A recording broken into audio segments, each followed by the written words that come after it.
Assalamualaikum warahmatullahi wabarakatuh. Halo teman-teman semuanya, selamat datang kembali di podcast Bit and Byte. Perkenalkan, saya Niken Zaskia Veronica sebagai host podcast pada episode kali ini. Hari ini kita akan ngobrol-ngobrol seputar kehidupan mahasiswa di semester atas. Nah, tentunya saya di sini tidak sendirian. Saya ditemani oleh Mas Dwi Prasetyo, mahasiswa semester 7. Assalamualaikum Mas Dwi, gimana kabarnya Mas? Waalaikumsalam Mbak Niken, Alhamdulillah kabarnya baik. Gimana Mbak Niken sendiri kabarnya? Alhamdulillah baik sih Mas. Nah jadi Mas Dwi ini mahasiswa semester 7 dari Prodi Sistem Informasi.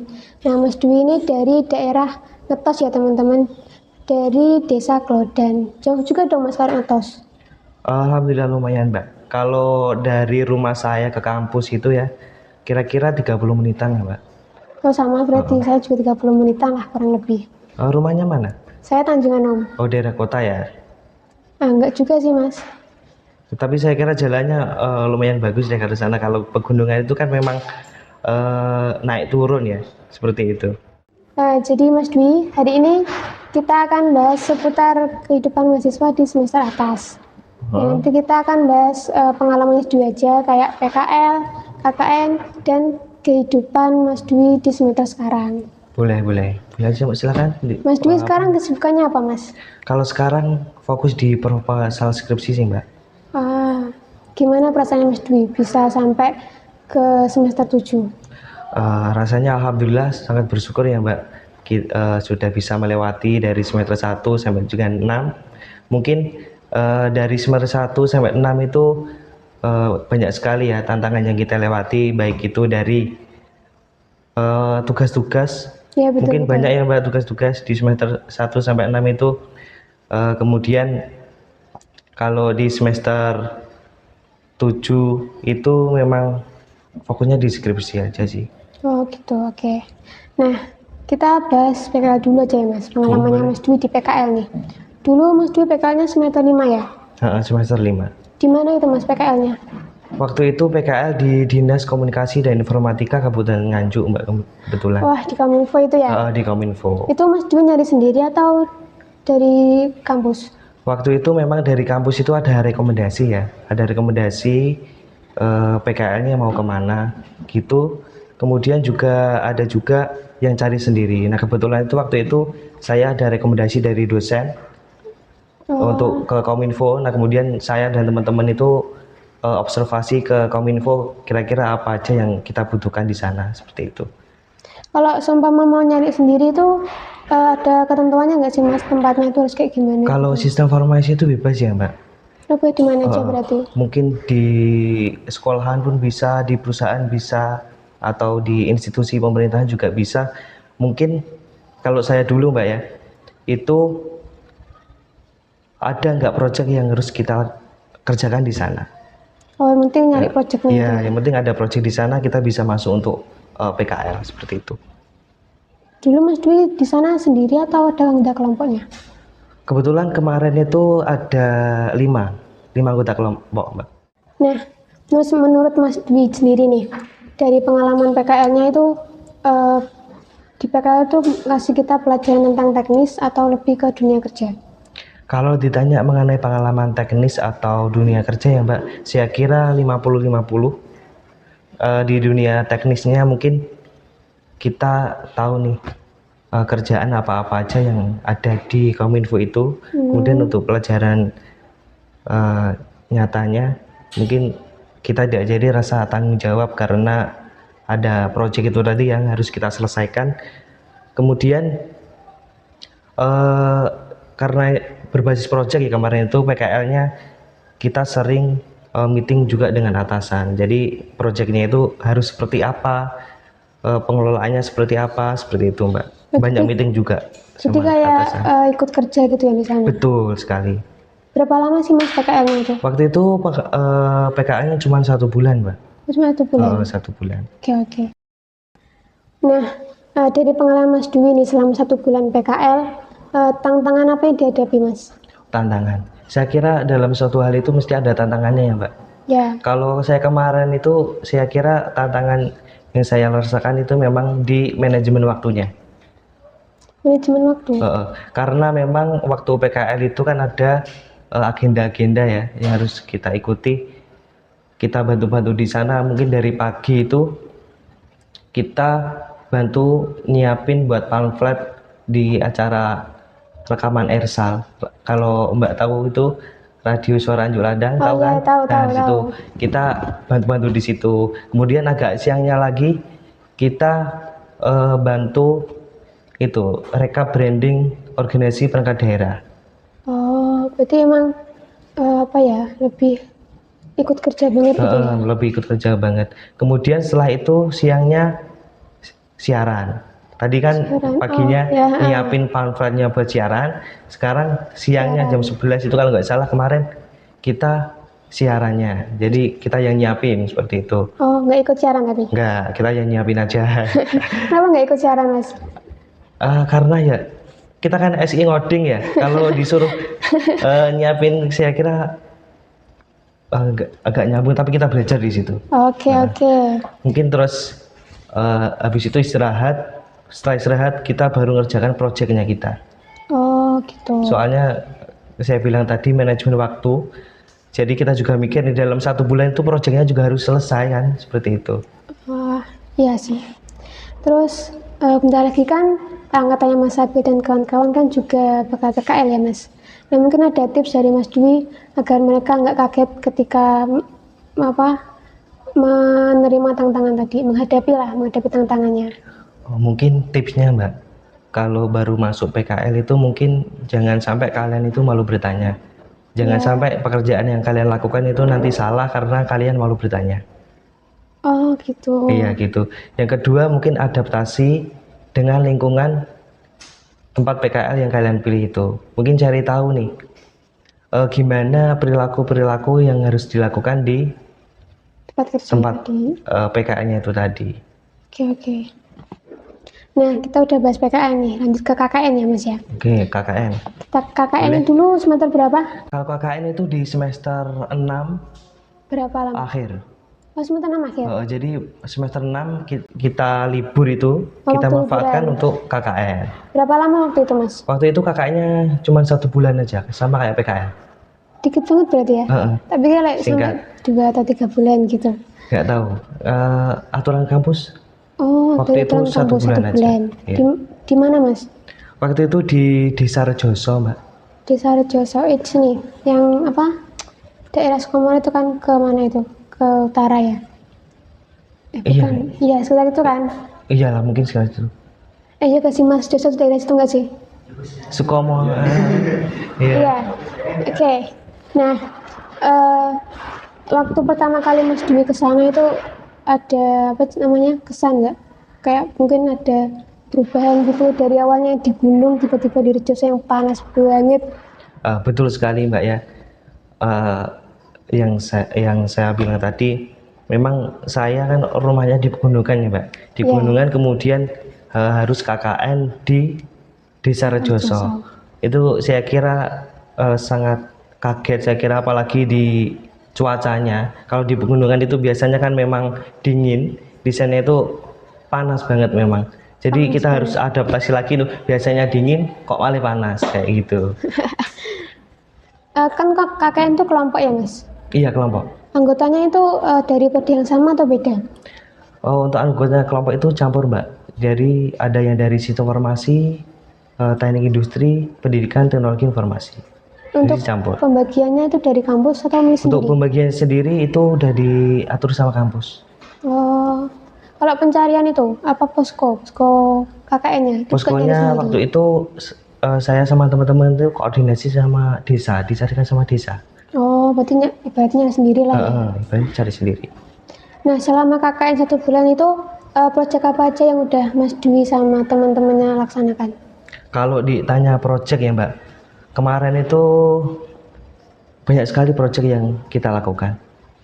Di antaranya kemarin memang kita fokuskan karena di sini ada 3 prodi ya Mbak. Yeah. Ada yang dari TI, kemudian dari SI, ada juga yang dari PTI, fokusnya di pendidikan. Nah waktu kemarin itu yang dari PTI itu ada yang ngajar di SD, ada juga yang dari ada yang juga yang ngajar di TPQ kemarin deh. Sore berarti ngajar. Sore. Memang teman-teman kan juga ada yang dari pondok ya. Oh iya, Jadi iya. kita taruh di divisi pendidikan tapi yang bagiannya di TPQ seperti itu. Kemudian yang teknik industri sama sistem informasi kemarin sama saya itu ditaruh di divisi ekonomi kreatif, Mbak. Ekonomi kreatif. Ekonomi kreatif. Jadi kemarin yang teknik industri itu fokus di UMKM. Kemudian kalau sistem informasi itu kemarin fokus di digitalisasi UMKM-nya. Kayak gimana itu Mas proyeknya? Waktu itu dari digitalisasinya kita buatkan sistem informasi geografis UMKM. Jadi sistemnya itu kita sambungkan ke Instagram, Facebook, kemudian WA, TikTok, sama Google Maps. Wih, keren. Alhamdulillah. Jadi kemarin itu memang kita buat seperti itu karena supaya UMKM itu tadi biar memanfaatkan teknologi untuk marketingnya mereka. Jadi memang kemarin itu salah satu UMKM itu sudah berhasil, Mbak. Jadi TikToknya itu udah ada ribuan pengikut. Wow, dari project Iya, dari TikToknya dia itu jadi berhasil buat brandingnya. Jadi usahanya itu terkenal dari TikToknya itu, alhamdulillah. Kemudian yang lainnya juga ada tapi masih sedikit gitu pengikutnya, dan yang belum punya itu kemarin kita buatkan. Ada tantangannya nggak sih Mas untuk project yang tadi yang? Tantangannya sendiri ada, Mbak. Setiap UMKM itu kan beda-beda ya. Ada yang usianya itu muda, kemudian ada yang tua. Kalau yang tua itu kan gaptek ya? Bisa dibilang seperti itu, Mbak. Jadi kita mikirnya memang gimana sih kita buat informasi tapi semua orang bisa pakai seperti itu. Kemudian yang muda-muda itu yaitu saya buatkan IG yang belum punya. Saya buatkan Facebook, saya buatkan TikTok, kemudian saya buat WhatsApp kan punya sendiri mereka. WhatsApp punya semua. Kalau yang tua itu tadi kita cuma daftarkan di Google Maps saja. Jadi usahanya biar ada di Google Maps seperti itu. Ini yang mengelola mereka sendiri berarti? Yang mengelola kemarin desa, Mbak. Dari desa. Untuk sistemnya itu yang mengelola desa. Kalau IG dan teman-temannya itu tadi mereka sendiri. Oh gitu. Dari 1 bulan Mas Dwi KKN, pelajaran apa yang Mas Dwi dapat? Pelajaran yang saya dapat itu kerja sama tim itu tadi, Mbak. Karena memang background kita itu kan beda-beda, ada yang dari SI, ada yang dari TI, kemudian ada yang PTI. Dengan program kerja yang banyak itu tadi, pengalamannya bisa berhasil itu karena kerja sama tim. Jadi memang program kerja yang sekiranya sesuai dengan jurusan kita itu memang yang ngambil ya. Misalkan SI nih buat sistem informasi geografis untuk MKM, yang masuk kan jurusan sistem informasi. Saya kira pembagiannya sangat bagus sehingga program kerja yang kita laksanakan itu berhasil seperti itu. Gitu. Kemudian kemarin juga kita berhasil membuat tempat sampah otomatis, Mbak. Tempat sampah otomatis? Kita pakai sensor itu apa namanya itu? Arduino itu loh, Mbak. Pakai sensor itu. Berarti itu pakai suara ya? Pakai gerak. Pakai gerak. Iya. Jadi cuma bisa buka sendiri. Bisa buka sendiri. Nah, seumpama ada kesempatan lagi nih untuk ikut KKN, Mas Dwi mau apa enggak? Kalau ditanya ikut KKN lagi, Mbak ya. Kalau full ikut KKN saya kira cukup sekali aja, Mbak. Karena saya pikir capeknya itu luar biasa, Mbak. Kebetulan kemarin itu kan memang KKN kita di bulan Agustus ya. Jadi selain program kerja kita itu, kita harus ikut di acara Agustusan itu, baik itu di desa maupun di dusun-dusun. Waktu itu sempat dalam 1 hari itu ada 4 agenda, Pak. 4 agenda itu waktunya bersamaan. Jadi memang dari 21 mahasiswa itu, satu kelompok itu kita bagi jadi 4. untuk mengikuti acara-acara itu tadi. Berarti banyak ya anggota kelompoknya Banyak. ya? Itu belum yang nanti sorenya kita harus ngajar TPQ. Oh iya, Terus ada les juga. Ada les Malamnya juga ya? habis maghrib itu ada les juga. Oh, gratis apa bayar? Kalau kemarin itu gratis, Mbak. Oh, aku pikir Iya. ada apa? Itunya, jadi. Enggak. Terus kan udah ngebahas pengalaman di PKL dan juga KKN. Sekarang kita bahas kehidupannya Mas Dwi aja nih di semester atas nih, semester Kehidupan 7. tentang apa nih? Yang kuliah maksudnya. Oh, yang kuliah. Oke, oke. gitu. Boleh. Di semester ini Mas Dwi sibuk lebih fokus kemana? Kalau semester ini saya fokus di proposal skripsi sih, Mbak. Enggak sambil kerja? Belum. Oh, belum. Belum. Susah nggak Mas nyari studi kasusnya? Kalau dibilang susah itu susah, kalau dibilang mudah itu ya nggak terlalu mudah, Pak. Itu susah. Ya tengah-tengah lah bisa Oke, dikatakannya. tengah-tengah. Kalau kemarin itu saya ambil topik dari PKL saya kemarin, memang. Oh, di PKL. Jadi tengah-tengah Mbak kesulitannya. Nah, setelah lulus nih, nanti Mas Dwi mau kuliah lagi atau mau kerja dulu? Kalau rencana saya setelah lulus ini saya mungkin kerja dulu. Mungkin kalau nanti setahun atau 2 tahun, saya pengennya mau lanjut S2, Mbak. Amin, amin. Doakan ya, Mbak ya. Amin, amin. Semoga bisa ya. Amin, Mas. amin. Oke, terakhir nih ya, pertanyaan terakhir nih. Apa pesan Mas Dwi untuk penonton podcast kita hari ini yang sedang berjuang di dunia perkuliahan? Kalau ditanya pesannya ya, Mbak, saya sendiri juga sekarang masih mahasiswa. Mungkin ini iya, nanti buat saya sendiri dan juga teman-teman ya, buat teman-teman Hima maupun penonton podcast. Saya itu ngutip dari kata-katanya Mbak Najwa Shihab. Oh, Najwa Shihab, ya keren itu. Jadi seorang mahasiswa itu adalah sebuah privilege atau keistimewaan yang nggak semua anak muda itu bisa rasakan, Mbak. Iya, benar-benar. Dari situ kita harus berpikir bahwa kita diberi keistimewaan, jangan sampai kita sia-siakan. Jangan sampai nih kita ada pikiran mau bolos-bolosan, mau males-malesan, kayak gitu. Sebenarnya ada sih, saya sendiri pun merasakan saya biasanya juga malas, Mbak.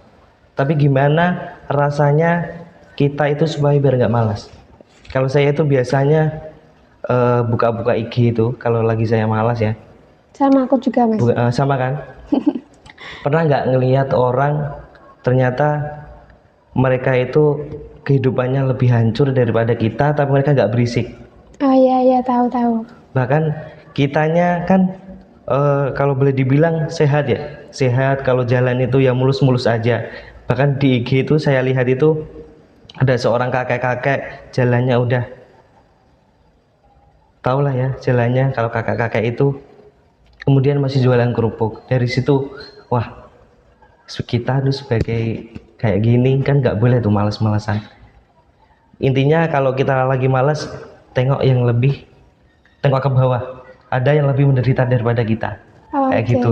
Mungkin kalau mau bolos-bolosan nih, kalian harus mikir lagi, di rumah itu ada seorang bapak ibu atau bahkan kakek kita yang berharap ke kita. Ya, betul. Mereka kan boleh dibilang kerja keras untuk kita. Bahkan ada juga kan kita masih dikasih uang saku gitu sama mereka. Jangan sampai kita ngecewain kedua orang tua kita.